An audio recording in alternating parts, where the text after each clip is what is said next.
aquí en Sala de Prensa Blue. Y precisamente empezamos hablando del orden público en el país, de ese plan pistola. Para hablar de ese tema, don Carlos, sí. Está Jorge Mantilla, investigador experto en conflicto y orden público. Profesor Mantilla, gracias por estar a esta hora en Sala de Prensa Blue, bienvenido. Buenos días, Juan Camilo y Carlos, ¿cómo están? Un saludo para ustedes y para todos quienes nos escuchan. Bueno, un diagnóstico, tal vez estamos enfrente, profesor Mantilla, de una de las crisis más duras de orden público en este gobierno. Pues es difícil decirlo, porque en realidad lo que se ha vuelto aquí la norma son las crisis, ¿no? Entonces, yo creo que la crisis más dura de orden público de este gobierno la vimos en enero, en la situación que se vivió en el Catatumbo, al menos humanitaria, pero creo que está conectada una con la otra, porque este es el resultado de unos mensajes erráticos en materia de seguridad que demuestran además la pérdida de capacidades por las que ha atravesado la fuerza pública durante los últimos 2 años y medio casi, y por pérdida de capacidades me refiero a la pérdida de capacidades en el número de hombres, la pérdida de capacidades en materia de inteligencia, en materia, por ejemplo, de poder aéreo. Así que desde luego el plan Pistola pues refleja esa situación dramática, y creo que pues ahí hay unos matices que ahorita podemos conversar. Yo, por ejemplo, creo que el caso del Guaviare es tal vez uno de los más preocupantes, porque creo que va más allá de ese plan Pistola que viene desarrollando el Clan del Golfo en toda la parte, digamos, de Antioquia y el sur de Córdoba, y aquí lo que tenemos es un avance territorial mucho más claro del caso de disidencias, que además está relacionado también con lo que se ha anunciado recientemente, la zona de concentración con el Frente 33 de las FARC. Pero desde luego creo que el mensaje general es que la situación no va bien, que se le da al país la imagen, la percepción de que los altos mandos militares no son capaces ni siquiera de garantizar la seguridad de sus propios hombres, y que de alguna manera pues lo que hay es un escenario de avance de todos los grupos armados. Hay que tener una diferencia, profesor Mantilla, y usted me corrige si lo considera. Una cosa es el plan Pistola, que han ejecutado estos grupos alzados en armas, y otro el de emboscar, atacar o entrar en combate con las fuerzas militares, que fue lo que sucedió en el Guaviare. ¿Por qué hay que diferenciar estas dos situaciones? Carlos, porque el plan Pistola, fíjese que es el asesinato, digamos, de una manera casi que de manera sicarial de miembros de la fuerza pública y principalmente de policías que hacen parte de los cuadrantes de vigilancia, de los esquemas, por ejemplo, de puestos de control. Para desarrollar el plan Pistola, los grupos tienen que tener la capacidad de llegar a las cabeceras municipales, ¿cierto? Es decir, llegar y lanzar una granada, llegar y atacar, digamos, con armas de fuego, en momentos en donde, por ejemplo, nuestros miembros de la fuerza pública se encuentran en momentos de descanso, de permiso, de vacaciones, y esto requiere obviamente tener como esa capacidad de despliegue en cabeceras municipales, pero es entrar y salir.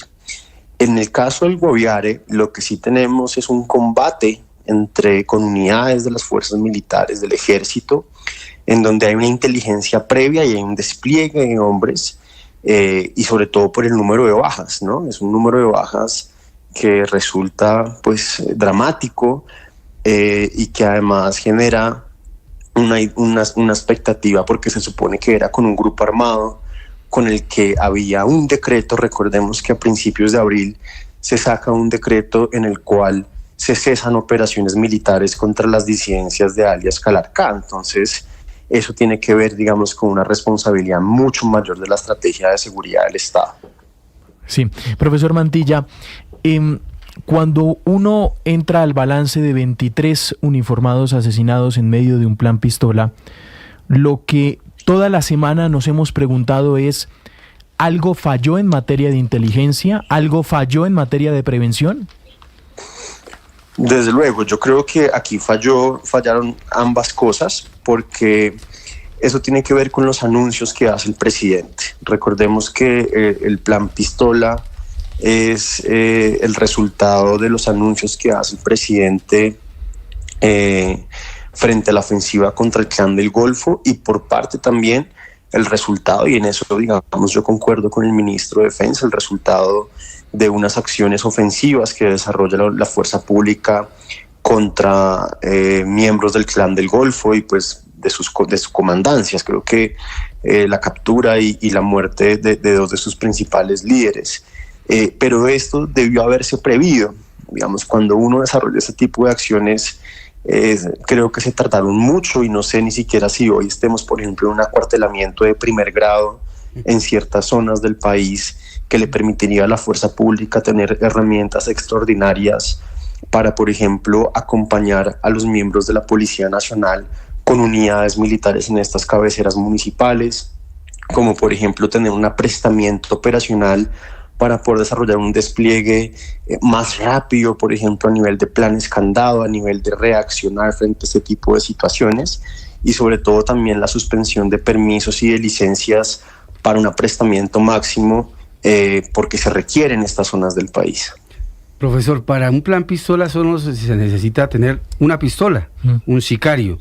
Pero cuando hablamos de emboscadas, sí, de entrar en combate, pues evidentemente aquí nos estamos enfrentando a varias cosas. Falta de entrenamiento, falta de capacidad de las tropas, falta de acción, no de reacción, sino de acción, y unos comandantes que por sus grados, digamos, no tienen en ese momento la experticia, la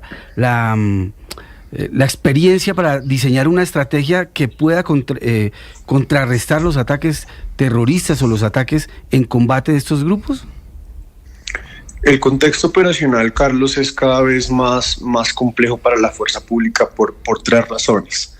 La primera de ellas es que en muchas de estas zonas las confrontaciones se dan entre grupos armados. Recordemos, por ejemplo, que en el caso del suroriente del país, principalmente en Meta, Guaviare, Caquetá y Putumayo, lo que estamos viendo es un enfrentamiento entre las disidencias que antiguamente todas hacían parte del EMC al mando de Iván Mordisco. Esas disidencias se rompen, se fracturan, aparecen las disidencias de Calarcá que siguen en las mesas con el gobierno y que hoy en día se llaman Estado Mayor de Bloques y Frentes. El reto operacional que viene de ese escenario es que el Estado tenía conversaciones de paz con uno de estos grupos y cese al fuego bilateral con uno de estos grupos, pero con otro no. Para un comandante de zona, de brigada, para un comandante de batallón, es muy complejo operar y hacer operaciones de control territorial con este doble mensaje, digamos, sin saber quién es quién, a quién puedo atacar y a quién no. Eso creo que ha sido clarísimo y se da en diferentes partes del país. Sobre todo muchos prefieren no desarrollar operaciones porque saben que pueden haber consecuencias jurídicas si desarrollan una operación militar contra un grupo en el que un decreto había establecido que no se podían desarrollar ese tipo de operaciones. En segundo lugar, estamos hablando de un contexto en el que la fuerza pública carece del poder y de la capacidad aérea necesaria. Sabemos que gran parte de los helicópteros de apoyo de la fuerza pública tienen problemas de mantenimiento, tienen problemas de gasolina, no se pueden operar. Así que una tropa de estas que está, por ejemplo, en un municipio como Calamar, Guaviare, sí, pues pedir apoyo aéreo es una cosa difícil, no va a llegar pronto.